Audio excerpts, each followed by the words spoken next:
বন্ধুরা, সরস্বতী পূজা 2025-এ কবে, এই নিয়ে সকলের মাথায় আলাদা একটি চিন্তা কাজ করছে। 2 না 3 ফেব্রুয়ারি বসন্ত পঞ্চমী তিথি কখন থেকে শুরু হচ্ছে দেখে নিন পঞ্জিকা মতে। বলা হচ্ছে, শাস্ত্রমতে মাঘ মাসে শুক্লা পক্ষে পঞ্চমী তিথি পালন হয় সরস্বতী পুজো। বসন্ত পঞ্চমীর শুভ তিথিতে দেবীর আরাধনা করা হয়। 2025 সালেই এই বসন্ত পঞ্চমী পড়েছে। এই তিথি নিয়ে নানা বিবাদ ও নানা মতামত রয়েছে, কারণ সেই তিথি অনুসারেই কিন্তু সরস্বতী পূজা করা উচিত, যে তিথি অতি উত্তম ও যেটি ন্যায্য তিথি। এদিকে বিশেষ করে 2 ফেব্রুয়ারি না 3 ফেব্রুয়ারি সরস্বতী পুজো হবে তা নিয়ে রয়েছে অনেক কৌতূহল। সেই ক্ষেত্রে পঞ্জিকা মতে বসন্ত পঞ্চমীর তিথির কখন পড়েছে সেই নিয়ে জেনে নেব। তার আগে সকলের কাছে ছোট্ট একটি অনুরোধ করব বন্ধুরা, সম্পূর্ণরূপে ভিডিও তথ্যটি দেখুন। ভিডিওটি যদি ভালো লেগে থাকে অবশ্যই একটি লাইক করবেন। কমেন্ট বক্সে জয় মা দেবী সরস্বতীর জয় অবশ্যই লিখবেন। মা সরস্বতীর আশীর্বাদে বিদ্যা বুদ্ধি জ্ঞানের ঝুড়ির অবশ্যই আশীর্বাদ প্রাপ্ত পাবেন। সাথে অবশ্যই চ্যানেলটিকে সাবস্ক্রাইব করে রাখতে পারেন আপকামিং পূজা পাঠ, তন্ত্রকথা, জ্যোতিষশাস্ত্র, বাস্তু টিপস, টোটকা উপায় দেখার জন্য। বন্ধুরা চলুন শুরু করা যাক। বলা হচ্ছে, দিক পঞ্জিকা অনুসার বাংলায় 19 মাঘ অর্থাৎ 2 ফেব্রুয়ারি 2025-এ বসন্ত পঞ্চমী পড়ছে এবং বন্ধুরা পঞ্জিকা মতামতে সেই দিন সকাল 9:14 তিথি শুরু হয়ে যাবে, অর্থাৎ 2 ফেব্রুয়ারি সকাল 9:14 থেকে তিথি শুরু হচ্ছে আর তিথি শেষ হবে 3 ফেব্রুয়ারি 2025 সকাল 6:52। তাই অবশ্যই সকলেই পালন করে নিচ্ছে রবিবার 2 ফেব্রুয়ারি 2025-এই মা দেবী সরস্বতী পূজার বিশেষ আয়োজন করা এবং বিশেষ পূজা পাঠ করা রবিবারই সেহ। কিন্তু তিথি অনুসারও যেমন রবিবারই সকলেই পূজা পাঠ করছে, তেমন কিন্তু শাস্ত্র অনুসার মা দেবী সরস্বতীর পূজা আরাধনা করার সঠিক নিয়ম হলো সকালে। তাই অনেকেই কিন্তু সোমবারও বেছে নিচ্ছেন, কিন্তু যারা পুরোহিত মশাই দিয়ে পূজা পাঠ করবেন তাদের পক্ষে বা অনেকেরই পক্ষে সম্ভব নয় অতি সকাল পূজার জোগাড় জাতি করে সকালেই মায়ের পূজা সারা। তাই কিন্তু বিশেষ করে সকলেই রবিবারটি বেছে নিচ্ছেন মায়ের পূজা অর্চনার জন্য।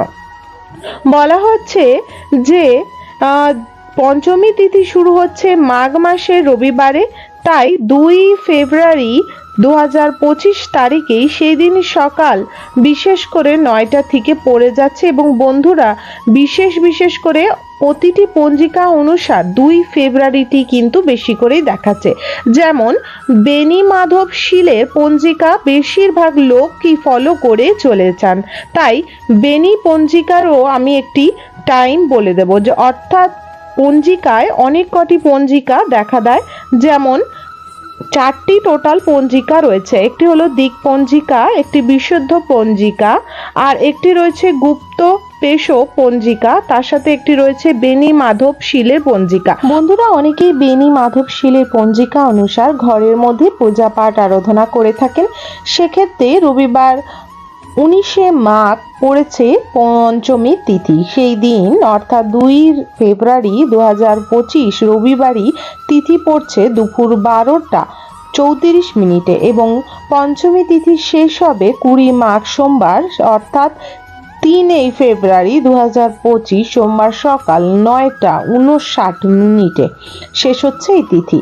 তাহলে যারা কিন্তু বিশেষ করে এত সকাল পূজা করতে পারবে না, সব তিথি অনুসারে কিন্তু রবিবার দিনটি অনেকটি সময় পাওয়া যাচ্ছে, তাই কিন্তু রবিবার দিনটি আপনারা পূজা করতে পারেন।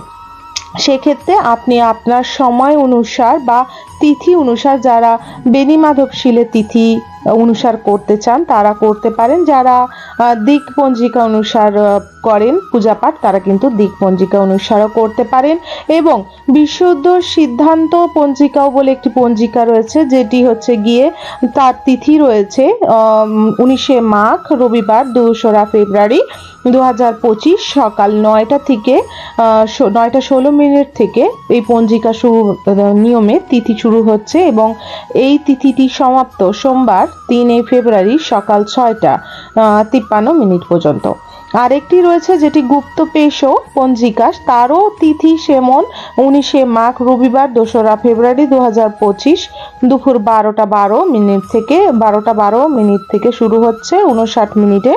এবং বিশেষ করে এই তিথি রবিবার অর্থাৎ 3 ফেব্রুয়ারি শেষ হয়ে যাচ্ছে সকাল 9টা 57 মিনিটে 38 সেকেন্ডের মধ্যে। তাহলে আপনারা সকলেই কিন্তু যারা একটু কনফিউজ আছেন তারা কিন্তু নিজে একটি পঞ্জিকা ফলো করতে পারেন, বেনি মাধব বা দিক পঞ্জিকা এই অনুসার আপনারা যে কোনো একটি তিথিতে পূজা করতে পারেন। এছাড়া আপনাদের পাড়ার মধ্যে যত পূজা পাঠের আয়োজন করা হয় প্রতি স্কুল কলেজে, সেখানে পুরোহিত মশাইও কিন্তু থাকেন, তিনি কিন্তু ঠিক সময় অনুসার তিনিও কিন্তু পূজায় বসেন, সেখানে আপনারা পুষ্পাঞ্জলি ও পূজা পাঠ গিয়ে করতে পারেন। ঘরে সরস্বতী দেবী থাকলে এই পঞ্জিকা অনুসার আপনারা গৃহের মধ্যে মা সরস্বতীর পূজা করতে পারেন।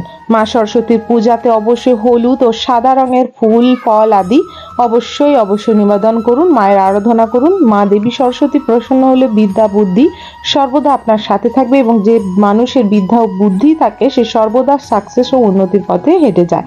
হরে কৃষ্ণ, রাধে রাধে। আশা করি আপনাদের বুঝতে পেরেছেন আজকের এই ভিডিও তথ্যটি থেকে যে কিভাবে আপনারা পূজা করবেন, কোন সময় এবং কোন পঞ্জিকা অনুসার আপনি পূজা করতে চান তার নিয়ম ও তার তিথি আমি এই ভিডিও থ্রু আপনাদের জানিয়ে দিয়েছি। যদি ভালো লেগে থাকে অবশ্যই লাইক করবেন, কমেন্ট বক্সে অবশ্যই জয় মা সরস্বতীর জয় অবশ্যই লিখবেন। অবশ্যই চ্যানেলটিকে সাবস্ক্রাইব করে রাখতে পারেন আপকামিং পূজা পাঠ তন্ত্র কথা জ্যোতিষ শাস্ত্র বাস্তু টিপস টোটকা উপায় দেখার জন্য। হরে কৃষ্ণ, রাধে রাধে।